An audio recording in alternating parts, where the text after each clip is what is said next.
안녕하세요 여러분, 성공합시다. 매일매일 이렇게 묵상을 하다 보면 하나님께서 너무나 놀랍도록 응답을 주시고 우리에게 디렉션을 주시는 것을 느껴요. 말씀과 기도로 우리하고 정말 살갑게 대하시는 하나님을 느끼며 살 수 있다는 것이 너무나 큰 감격으로 다가와요. 왜냐면은 하나님은 창조주시고 우리는 피조물이잖아요. 피조물이 창조주와 소통을 한다는 것 자체가 정말 기적 중에 기적인 것 같아요. 오늘 새벽에도 제가 질문이 있었는데 하나님께서 이 본문을 통해서 답을 해주시고 또 제가 해야 할 일과 가야 할 길에 대해서 컨펌해 주셔서 너무 힘이 되었어요. 여러분들도 이 본문을 통해서 힘을 얻게 되기를 소원해요. 우리는 인생을 살다 보면요, 누군가에 의해서 예수라는 이름을 한 번쯤은 듣게 되어요. 그런데 그 예수를 어떻게 내 인생에 받아들이냐에 따라서 인생이 완전히 달라져요. 저 같은 경우에는 완전 무관심이었다가 자꾸 저한테 소개를 하니까 완전 귀찮아진 존재였어요. 그런데 그 소개된 예수님은 계속 저에게 당신이 어떤 분인지를 알려주셨고 지금은 제 인생의 구주가 되었고 제 인생의 주인이 되셨죠. 하나님은 왕이시다는 기준이 분명할수록 우리는 복된 삶을 살 수 있어요. 물론 그것을 통해서 세상에서는 핍박을 받지만 그러나 승리라는 결말이 정해져 있는 핍박이기에 넉넉히 이길 수 있어요.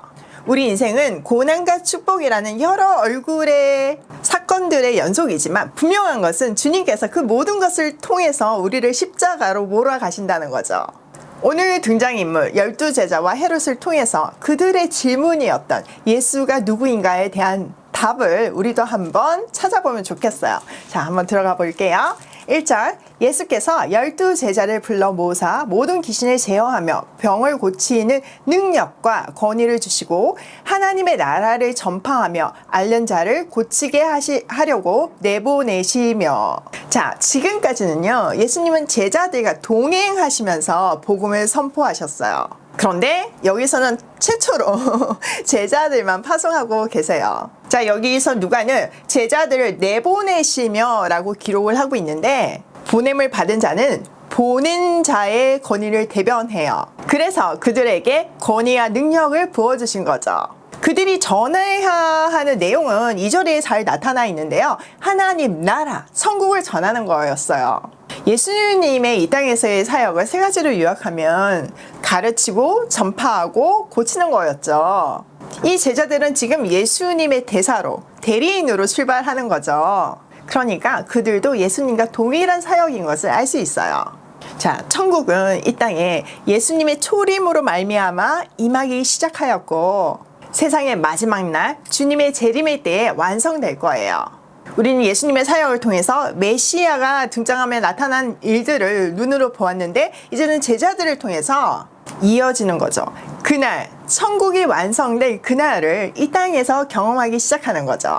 그러니까 이것은요, 몸의 치유뿐만 아니라 영의 치유, 전인적 구원인 거예요.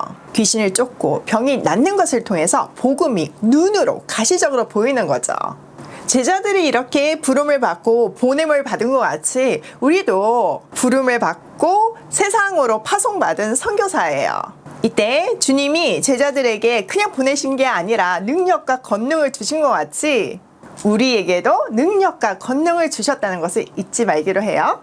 자, 그 다음은요, 예수님이 제자들을 보내면서 지침을 주시는데요. 한번 보도록 할게요. 3절, 이르시되 여행을 위하여 아무것도 가지지 말라. 지팡이나 배낭이나 양식이나 돈이나 두벌 옷을 가지지 말며 어느 집에 들어가든지 거기서 머물다가 거기서 떠나라. 누구든지 너희를 영접하지 아니하거든 그 성에서 떠날 때 너희 발에서 먼지를 떨어버려 그들에게 증거를 삼으라 하시니.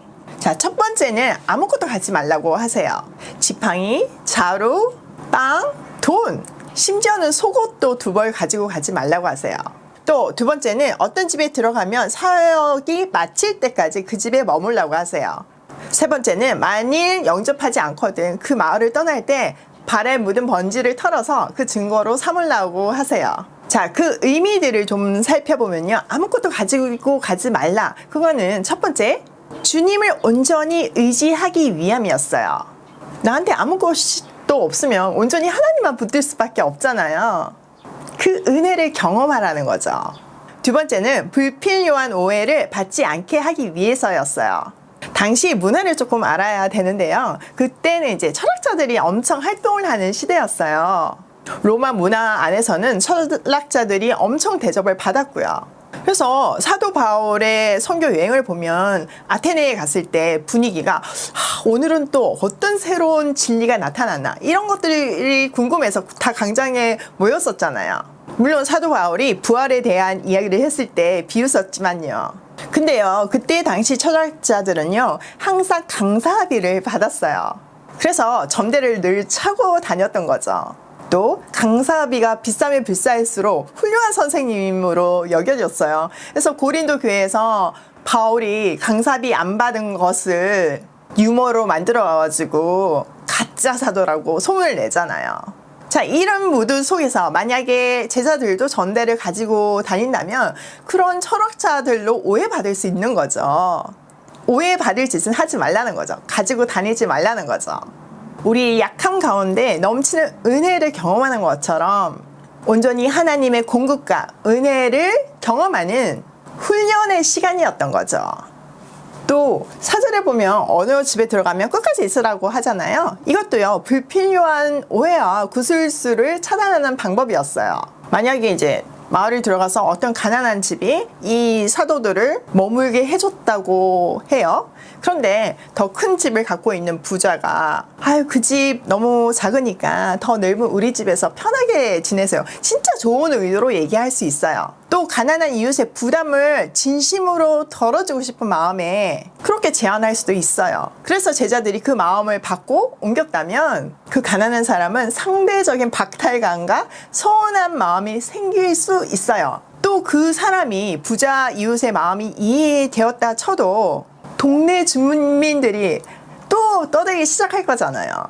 에이, 그 복음 전한다더니 돈 부자 좋아하는 건 똑같네.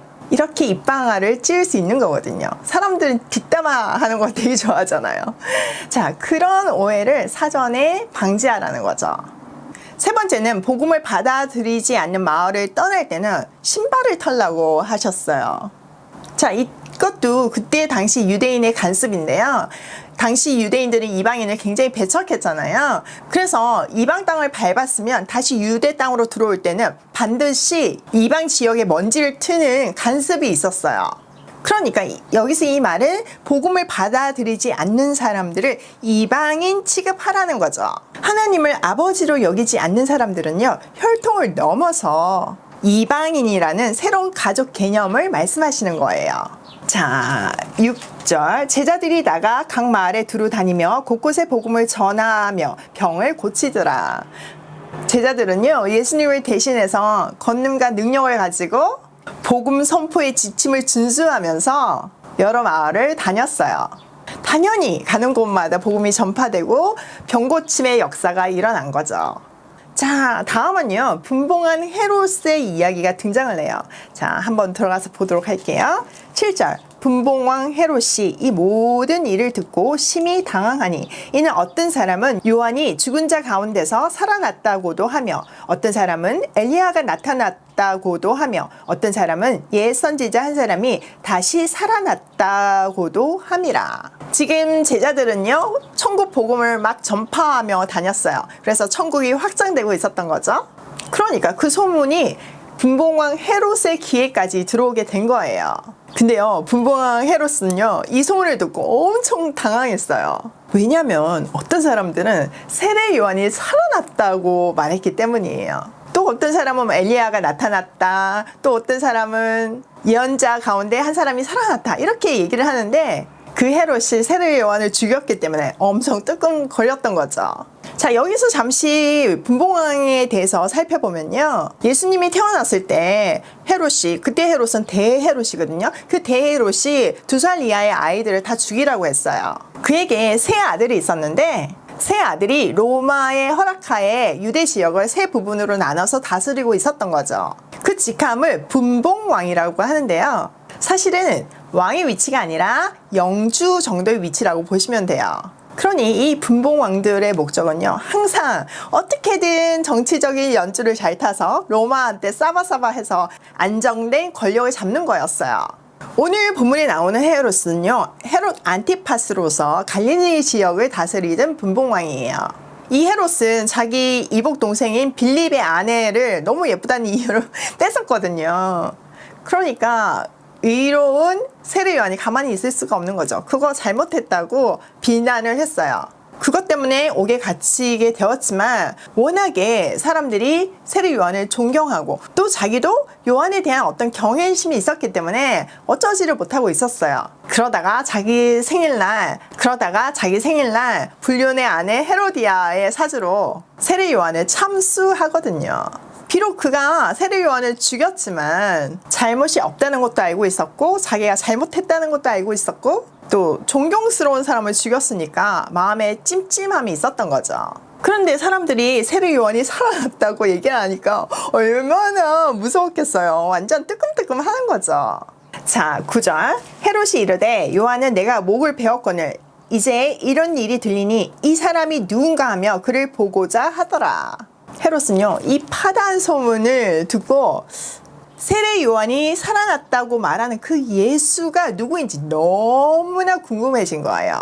그래서 만나고 싶어 했어요. 세상에는요, 딱 두 부류의 사람이 있어요. 하나님의 백성, 그리고 아닌 사람. 그 기준은요, 하나님을 왕으로 인정하냐 안 하냐에 달렸어요. 우리는 하나님을 왕으로 인정하는 천국 시민들이에요. 물론 그 안에는 다양한 레벨이 있어요. 그러나 중요한 것은요, 예수 안에 있으면, 예수의 믿음을 붙들고 있으면 결국은 알게 되고 열매 맺게 된다는 사실이에요.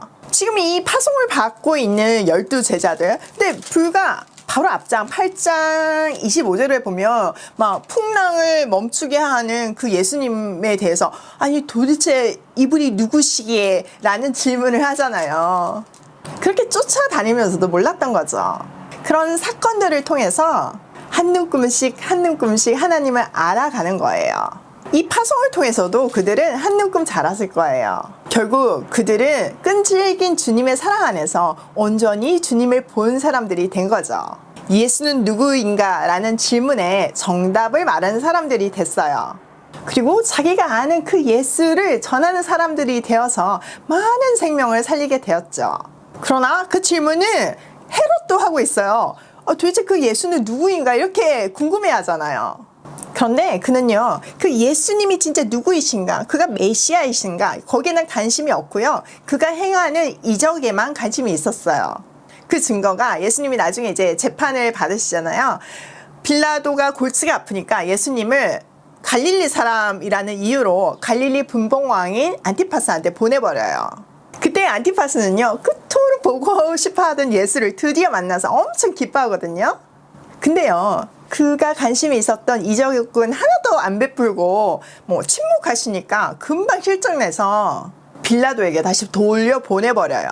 우리도 이렇게 인생의 어느 순간에 누군가로부터 예수를 소개받고 그가 누구인지를 끊임없이 질문하며 살아오고 있어요. 예수는 누구인가라는 질문을 가지게 되었어요. 거기에 대한 답을 찾은 사람도 있지만 여전히 찾고 있는 사람도 있어요. 누가복음의 저자 누가도 이방인이었지만 예수를 소개를 받고 그 동일한 질문에 답을 찾아서 이렇게 복음을 전하는 사람이 되었어요.